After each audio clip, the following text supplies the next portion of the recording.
Assalamualaikum warahmatullahi wabarakatuh. Kami dari kelompok 1, perkenalkan nama saya Devarani Kurniawan. Nama saya Nia Novita Sari. Saya Lisanita Sari. Di sini kami sebagai mahasiswa Universitas Pamulang ingin mempresentasikan pertemuan 12 mengenai analisis dan pemilihan strategik Dengan dosen pembimbing Ibu Indawati, SEMMMAK. Stay tune. Kami akan mempresentasikan mengenai materi pertemuan 2 tentang analisis dan pemilihan strategi. Pemilihan strategi penting untuk menetapkan goal jangka panjang, menghasilkan strategi alternatif, dan menentukan tindakan terbaik untuk mencapai visi dan misi organisasi. Strategi harus mempertimbangkan keuntungan, kerugian, trade-off, biaya, dan manfaat. Kita akan membahas diskus 1, yaitu pentingnya analisis dan pemilihan strategi. 2. Tahapan formulasi strategi. 3. Penjelasan matriks dan kelebihan-kelemahannya. Poin 1. Pentingnya analisis dan pemilihan strategi. Mengapa strategi itu penting? Strategi itu penting untuk 1. Menetapkan tujuan jangka panjang perusahaan. 2. Menghasilkan alternatif strategi yang relevan. 3. Memastikan tindakan terarah untuk mencapai visi dan misi.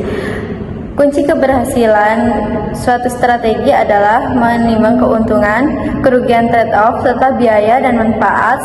Strategi yang baik membawa perusahaan lebih dekat ke tujuannya.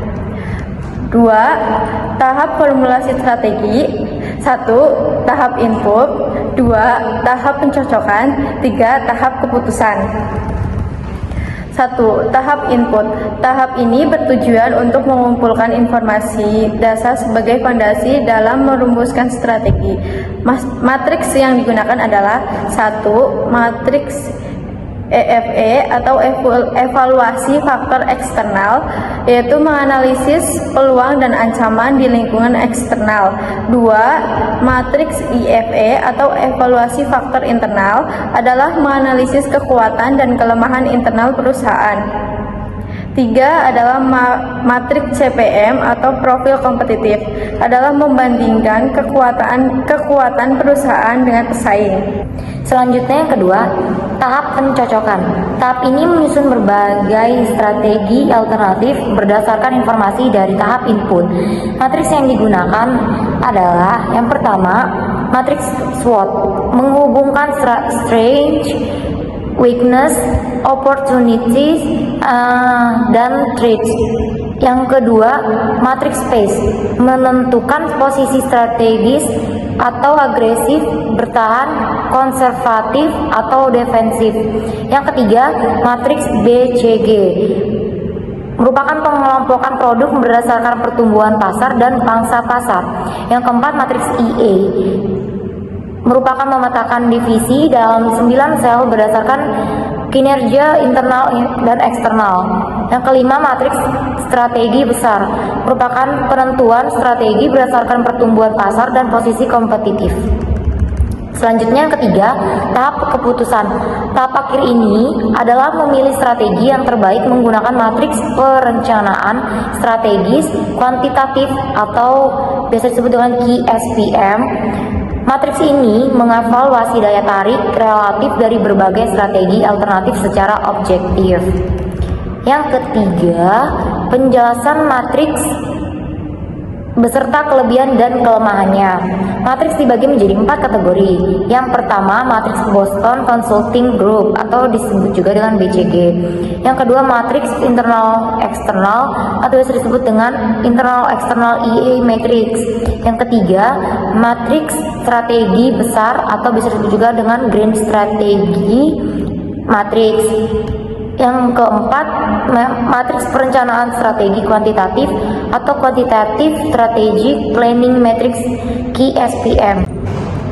Oke, selanjutnya yaitu matriks Boston Consulting Group atau disebut BCG. Matriks Boston Consulting Group ini adalah alat analisis portofolio bisnis yang digunakan untuk mengelompokkan produk atau unit bisnis suatu perusahaan berdasarkan pertumbuhan pasar dan pangsa pasar relatif mereka. Yang pertama, pangsa pasar relatif adalah perbandingan pangsa pasar suatu produk atau unit bisnis. Yang kedua, pertumbuhan pasar adalah tingkat pertumbuhan pasar tempat produk atau unit bisnis. Selanjutnya ada matriks internal eksternal. Matriks IA serupa dengan matriks BCG karena kedua alat tersebut menempatkan divisi organisasi dalam diagram sistematis, karena itu keduanya disebut sebagai matriks portofolio. Oke, selanjutnya ada matriks strategi besar. Posisi kompetitif dan pertumbuhan pasar industri adalah dua dimensi utama dari matriks strategi besar. Untuk memadukan peluang dan ancaman eksternal, alat-alat ini menggunakan informasi dari tahap input. Selanjutnya ada matriks perencanaan strategi kuantitatif. Kelebihan matriks QSPM ini, yang pertama, analisis kuantitatif menyediakan pendekatan kuantitatif dalam mengukur dampak strategi alternatif terhadap faktor-faktor kunci. Yang kedua, integrasi faktor kunci ini mengintegrasikan faktor-faktor kunci dari lingkungan internal dan eksternal. Yang ketiga, prioritasasi strategi, membantu dalam memprioritaskan strategi alternatif. Dan yang terakhir, membandingkan alternatif, memungkinkan perbandingan langsung antara berbagai alternatif strategi. Oke, matriks perencanaan strategi kuantitatif juga memiliki kelemahan. Yang pertama itu subjektivitas penilaian, yang kedua data yang dibutuhkan, yang ketiga sederhananya pengukuran, yang keempat tidak mempertimbangkan interdependensi, dan yang terakhir perubahan faktor dan prioritas.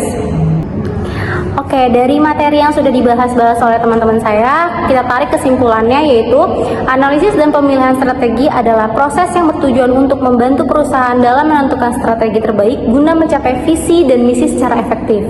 Dalam praktiknya, strategi dipilih melalui proses berjenjang yang melibatkan analisis mendalam terhadap faktor internal dan eksternal.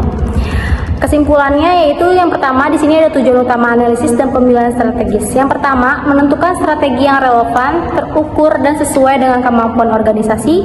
Yang kedua, memaksimalkan kekuatan internal untuk memanfaatkan peluang pasar. Yang ketiga, mengelola risiko dengan mengantisipasi ancaman eksternal. Pendekatan ini memastikan bahwa keputusan strategis dibuat secara terstruktur, komprehensif dan dapat diimplementasikan dengan optimal. Oke, di sini kita juga lampirkan jurnal pendukung. Yang pertama ini dengan judul Analisis Strategi untuk Mempertahankan Pelanggan Produk Karet pada CV Alna Mandiri di Polres Tangerang.